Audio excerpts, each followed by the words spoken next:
nagsisimula ka pa lang sa YouTube, malamang sa malamang ito yung pinakaunang tanong mo.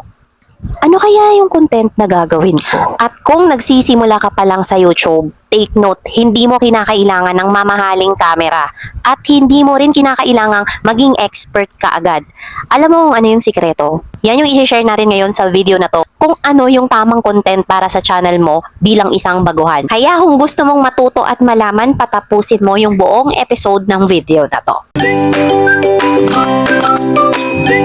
Alam nyo po mga ka-creators, napakaraming mga baguhang YouTuber ang sumusuko kasi hindi nila alam kung ano yung content na ilalabas nila or i-upload nila sa mga channel nila. Diba, nag-upload na lang ng kung ano-ano, tapos kinalaunan magtataka bakit walang views. Lagi yung iisipin na si YouTube ay parang negosyo, kaya kung wala kang plano, hindi ka talaga aangat. Importante sa mga baguhan na malaman ninyo kung anong klaseng content yung i-upload ninyo sa YouTube ninyo. Hindi yung kung ano-ano lang. Dami kasi sa mga baguhan na, ma'am, gusto ko na talagang mag-start mag-YouTube. Kaso nga lang, hindi ko alam yung content na gagawin ko or i-upload ko sa channel ko. Yung iba, ma'am, kasi hindi pa ako nakakasimula mag-isip kung anong content yung swak sa channel ko. So, hindi talaga kayo makakapag-umpisa sa YouTube kung hindi nyo sisimulan mag-isip kung ano yung magiging niche para sa channel ninyo. Mga creators, hindi talaga kayo makakaabante kung sa pag-iisip pa lang ng topic na i-upload ninyo sa YouTube ay hirap na kayo. Step number 1, una sa lahat, kailangan mo munang pumili ng niche.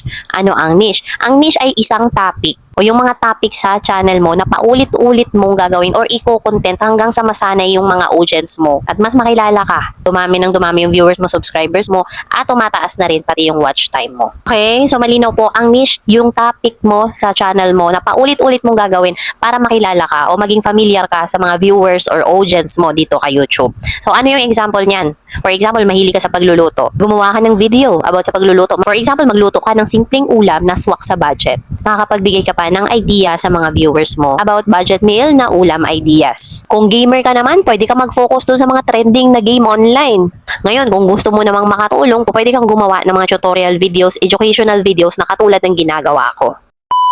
Step number 2, facile content para sa mga baguhan. So ano yung facile content? Ito yung basic, madaling gawin, hindi mahal, at the same time, mabilis kang makakakuha ng audience. So, example niyan, yung mga tutorials, bibigyan ka ng idea, for example, paano mag-edit ng video sa CapCut, paano gumawa ng thumbnail using CapCut. Ito yung mga example niyan. For example, yung mga reaction video or commentary videos, ayan, maraming gumagawa yan sa YouTube, pero syempre, ingat-ingat ka lang kasi prone sa copyright yan. Ito yung reaction or commentary, nagbibigay ka ng reaction doon sa mga trending video na papanood. So, yan kasi, malaki yung chance na makahata ka talaga ng mga viewers or mga audience at dumami yung subscribers mo. So ano pa yung mga example ng mga facile content? Ito yung pag-share ng personal experience mo, di ba? Para ma-inspire yung mga viewers mo or mga audience mo. For example, i-share mo yung personal experience mo na nakatanggap ka ng unang sahod mo sa YouTube. Mga ganon. Okay, step 3 na idea na mabibigay ko sa inyo para makapili kayo ng tamang content para sa channel ninyo.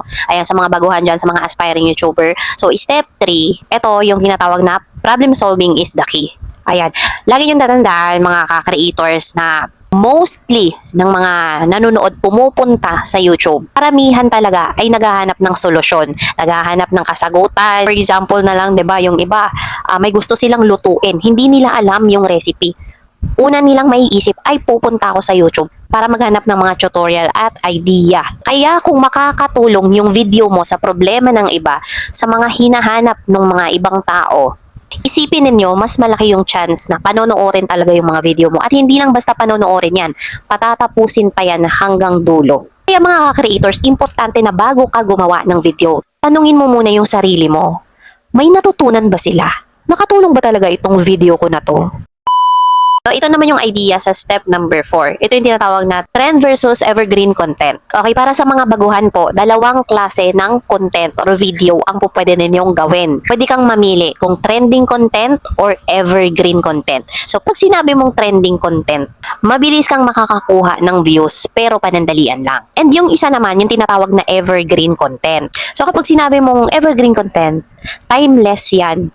'Di ba? Kahit na 1 year na ang nakalipas, panonoorin at panonoorin pa rin yan kasi nakakapagbigay pa rin ng impormasyon at nakakatulong pa rin sa mga manonood or mga audience mo. Ano yung mga halimbawa ng evergreen content? Ang halimbawa niyan ay yung mga tutorial or educational videos. Honestly, mga ma'am sir, sa akin talaga nagwo-work yung evergreen content. So, marami akong nagawang mga evergreen content, yung mga video na yan. Isang taon na yung lumipas, 2 taon na yung lumipas, pero hanggang ngayon, binibigyan pa rin ako ng revenue.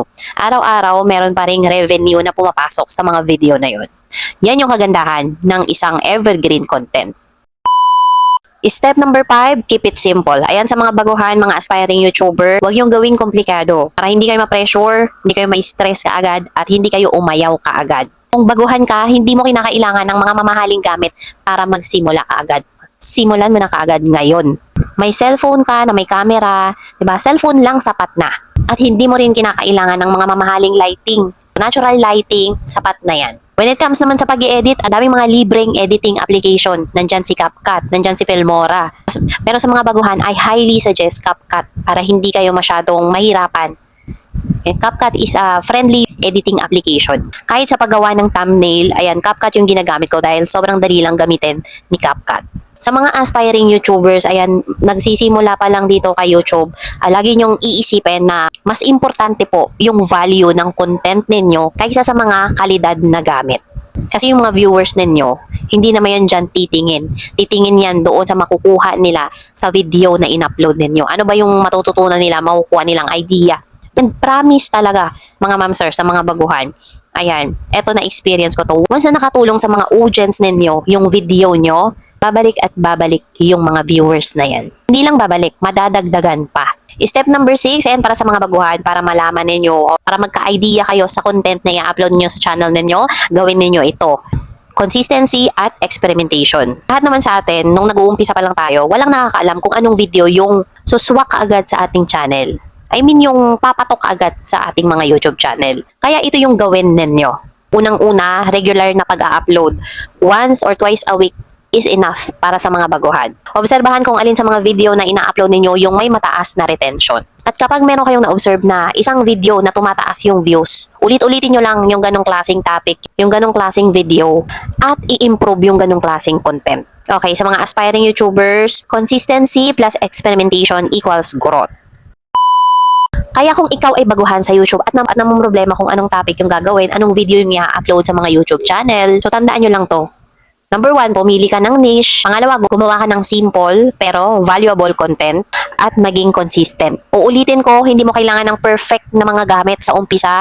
Hindi mo kinakailangan ng perfect video sa umpisa. Ang kailangan mo ay yung unang hakbang mo.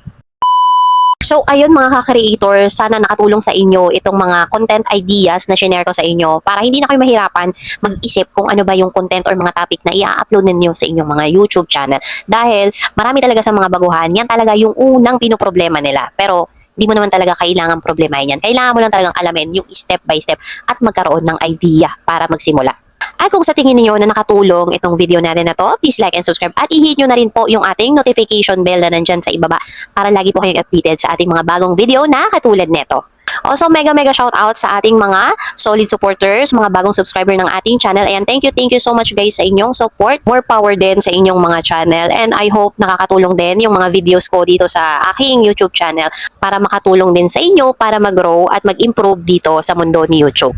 Para sa next video na i-upload natin, ito naman para doon sa mga baguhan na content creator, mga aspiring YouTuber na hindi alam kung paano gumawa ng thumbnail. So ayan, pag-uusapan natin sa next video kung paano ba ako gumagawa ng thumbnail and ano ba yung pinakamadaling editing apps na po pwedeng gamitin. And i-share ko sa inyo yung mga basic na ginagawa ko, paano ako nag-create ng thumbnail ko sa mga videos. So ayun lang po mga ka-creators, have a nice day. Thank you for watching and see you in my next video. Bye po!